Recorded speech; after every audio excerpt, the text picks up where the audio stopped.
우리가 이제 성경, 성서를 하나님의 말씀으로 이해하고 읽잖아요. 근데 여러분, 제가 하나의 명제를 여러분에게 던져드릴 건데 여러분이 말씀에 대해서 어떻게 생각하는지 생각해 보셨으면 좋겠어요.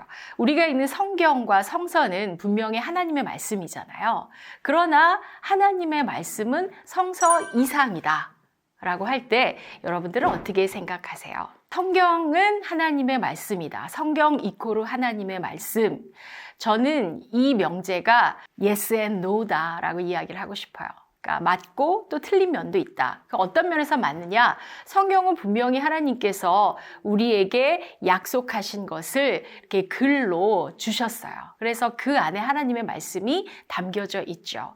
그러나 성경에 있는 그 문자 자체가 하나님의 말씀과 동일화될 수는 없는 것 같아요. 그래서 이 문자 자체가 말씀이라기보다는 성경에 적혀져 있는 그 문자가 하나님의 영으로 살아서 역사하셔서 우리 안에서 우리를 깨우치고 변화시키는 어떤 동력이 될 때 그때 하나님의 말씀으로 우리 안에서 역사하시는 거지 문자 그 자체가 하나님의 말씀이다. 그렇게 동일화되어서는 안 될 것 같습니다. 그래서 하나님의 말씀은 살아있고 운동력 있고 우리를 변화시키는 그런 파워, 힘이다 라고 그렇게 이해를 하면 될 것 같습니다. 네, 그리고 성경은 이제 그 구약은 약 기원전 1200년에서 200년이란 기간 동안에 1000년이란 기간 동안에 시대를 달리하면서 여러 사람들이 하나님을 경험하고 그 믿음의 시각에서 하나님에 대해서 인간에 대해서 세상에 대해서 성찰하고 고백한 책이죠.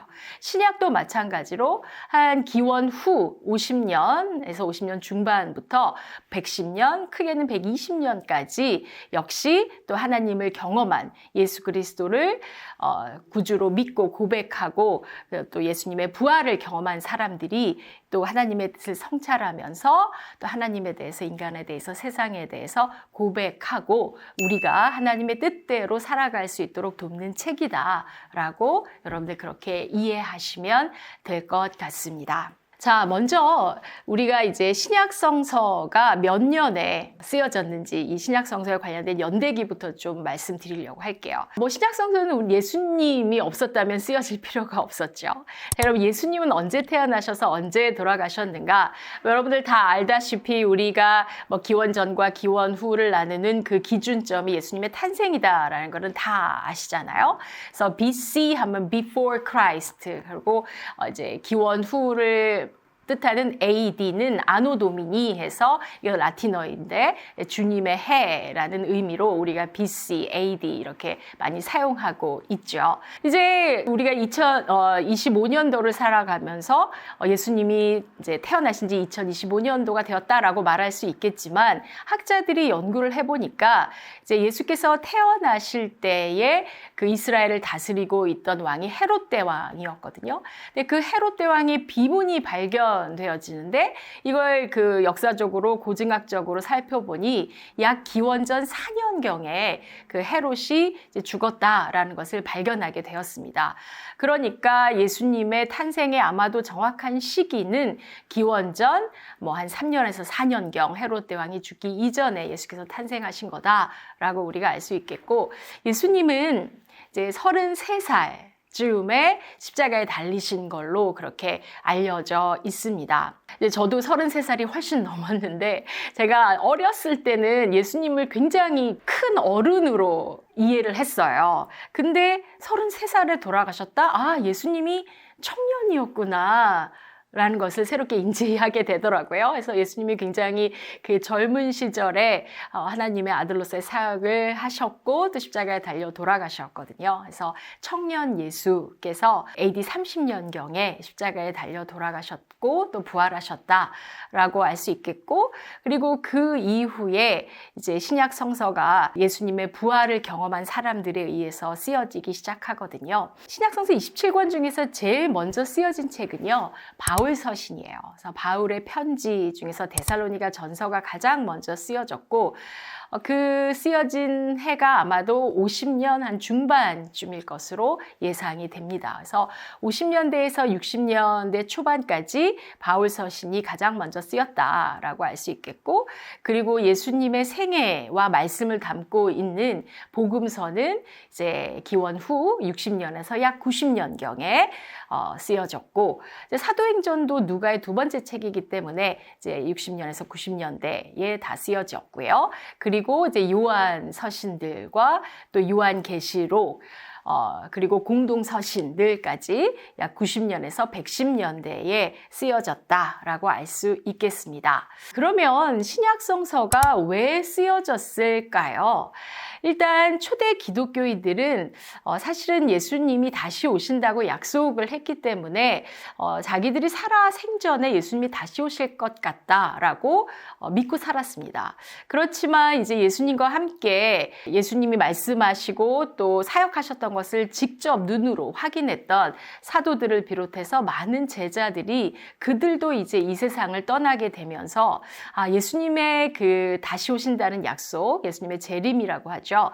그게 언제가 될지 확실하지 않다. 그건 하나님의 뜻에 달린 것이다 라고 생각을 하게 됐습니다.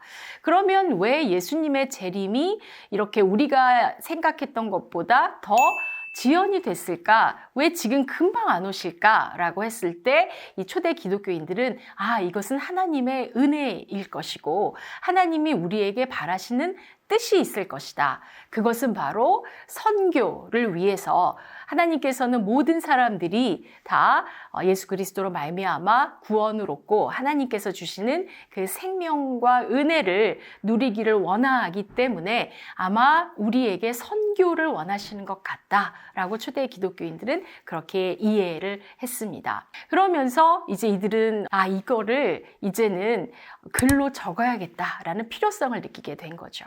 아까도 말씀드렸다시피 그 예수님과 함께 동행했던 그 1세대 크리스찬들도 자기들도 이제 이 세상을 떠나게 되니 이제는 말보다는 글로 남겨서 예수 그리스도의 복음이 전해지는데 선교의 목적으로 쓰여져야겠다라는 필요성에 의해서 예수님의 그 말씀들과 행적들이 적혀지기 시작했던 것으로 우리가 이해할 수 있겠고요. 그 다음에 또 신약 성서가 쓰여진 이유로는 여러분도 알다시피 이제 초대 기독교인들이 굉장히 많이 박해를 받아요. 이제 유대교로부터 박해를 받고 또 로마 제국으로부터 박해를 받거든요. 그래서 2중, 3중으로 박해를 받게 되면서 이제 그 공식적으로 예수 그리스도를 사람들에게 이렇게 대놓고 전하지 못하게 됐습니다. 그러다 보니 비밀리에 글로 작성해서 회람을 해서 읽게 한다든지 이런 식으로 전도하기 위해서 쓰여졌다.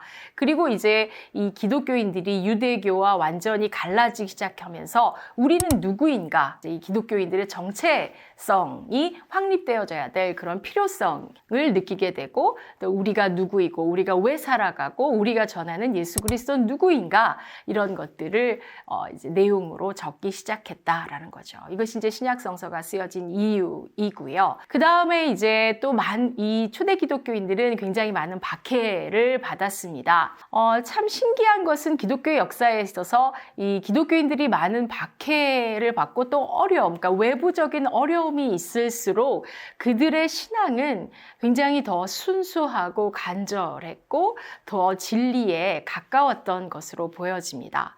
그래서 이들은 여러 그 외부적인 어려움을 겪게 되면서 서로 위로하고 격려하고 우리가 진리의 편이고 진리 위에 서 있다라는 것을 확인하고 또 그 비전을 전해야 되는 그런 필요성들이 생기게 됐고요. 또 이런 목적들을 위해서 신약 성경이 쓰여졌다라고 이해할 수 있을 것 같습니다.